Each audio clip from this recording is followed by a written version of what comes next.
ওরে কি পাগল বা নাইলারে মুর্শিদ, কি পাগল বা নাইলারে মুর্শিদ, কাইরা নীলা কোলমান তোমায় না দেখিলে বাঁচে না রে পহরান। ঠিক কিনা বলুন না?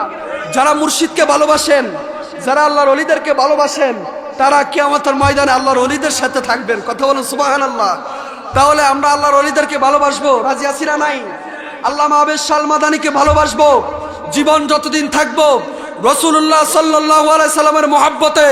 আমি সাইফুর রাজা সিদ্দিকী আজকে বলে দিতে চাই, এখানে অনেক সোশ্যাল মিডিয়া আছেন, এটা প্রচার করবেন। জীবন যতদিন থাকবো কোন বেঈমান যদি আমার নবীর বিরুদ্ধে কথা বলে আমরা প্রতিবাদ করব ইনশাআল্লাহ।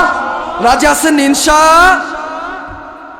দেখেন, যারা নবীর আশেক হয়, ভালোবাসে, তাদের দুনিয়াতে কোনো ভয় নাই, আখিরাতে কোনো ঘোষণাকার ঘোষণা আল্লাহর। আল্লাহ বলেন, কুল ইন্না সলাতি ওয়া নুসুকি ওয়া মাহইয়ায়া ওয়া মামাতি লিল্লাহি রাব্বিল আলামিন। বান্দা, নামাজ, রোজা, হজ, যাকাত সবকিছু কার জন্য? আমরা নামাজ পড়ি কার জন্য? দেখেন, আমার নবী নামাজ পড়েছেন, নামাজ পড়েন কি পড়েন নাই? আমার নবী নামাজ পড়েছেন, আমার নবী সওয়াবের আশা নামাজ পড়েন নাই। আমার নবী আল্লাহকে খুশি করার জন্য নামাজ পড়েছেন, উম্মতদেরকে শিখানোর জন্য নামাজ পড়েছেন। সুবহানাল্লাহ। আর আমি আপনি নামাজ পড়ি সওয়াবের আশায়, জান্নাতের আশায়। আমার নবী নামাজ পড়েছেন উম্মতদেরকে শিখাবার জন্য। সুবহানাল্লাহ। সুতরাং যতদিন বেঁচে থাকবো ওই রাসূলুল্লাহ সাল্লাল্লাহু আলাইহি সাল্লামকে ভালোবাসবো। যতদিন বেঁচে থাকবেন ইমামে রব্বানী দরবার শরীফ আওলাদ রাসূল সৈয়দ বাহাদুর শাহ মুজাদ্দিদি আল আবিদি মাদ্দাজিল্লাহুল আলী যেই ময়দানে ডাক দেওয়া হবে, যেইখানে ডাক দেওয়া হবে বীরের বেশে রাজপথে নামার জন্য, ইনশাআল্লাহ এই ময়দান থেকে কিছু মানুষকে কি পাওয়া যাবে? কাদেরকে পাওয়া যাবে? দুই হাত তুলে আল্লাহকে দেখায়। আল্লাহ কবুল করো, সকলে বলে আমিন। শুনুন বাবা, আমরা সবাই, আমি আবারও বলি, আমরা সবাই ওই নবীজির গোলাম, ওই নবীকে বেশি ভালোবাসি। আমার একটাই কথা, আরো 2-3 দিন আগে আমরা ফেসবুকে একটা ভিডিও দেখেছি, কিছু মাদ্রাসার ছাত্র মনে হয়, কিছু যুবক একটা মজলিসে বসে আমার নবী সাল্লাল্লাহু আলাইহি সাল্লামের দুরূদকে নিয়ে ব্যঙ্গ করে।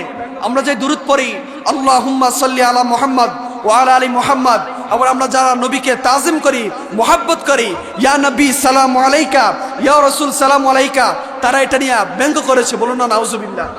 এখানে আজকে হৃদয় এসডি মিডিয়া আছে, শাকিল এসডি মিডিয়া আছে, আমি তাদের মিডিয়া থেকে বলতে চাই, হে যুবক ভাইয়েরা, তোমরা যারা নবীর দুরূদকে নিয়ে ব্যঙ্গ করেছ, মনে রাখবা তোমরা যেদিন মারা যাইবা, মারা যাওয়ার আগে তোমাদের এই মুখ বেঁকা হয়ে যাবে। কথা বলুন। যারা নবীর আশেক, তারা নবীজির দুরূদকে ভালোবাসে, কারণ নবীজি বলেছেন তোমাদের দোয়া ততক্ষণ পর্যন্ত কবুল হয় না যতক্ষণ পর্যন্ত না তোমরা আমি নবীর উপরে দুরূদ পড়বা। বলি সুবহানাল্লাহ। তাহলে তুমি কোন বুঝে আমার নবীর তাজিমকে, মহব্বতকে তুমি ব্যঙ্গ করলা, নবীর দুরূদকে তুমি ব্যঙ্গ করলা? মনে রাখবা তুমি মুনাফিক, তুমি এজিদের দালাল। কথা বলুন ঠিক কিনা? যারা নবীর আশেক, যারা নবীর মহব্বত, তারা নবীজিকে ব্যঙ্গ করে না, নবীজির দুরূদ কখনো ব্যঙ্গ করতে। আল্লাহ আমাদের সবাইকে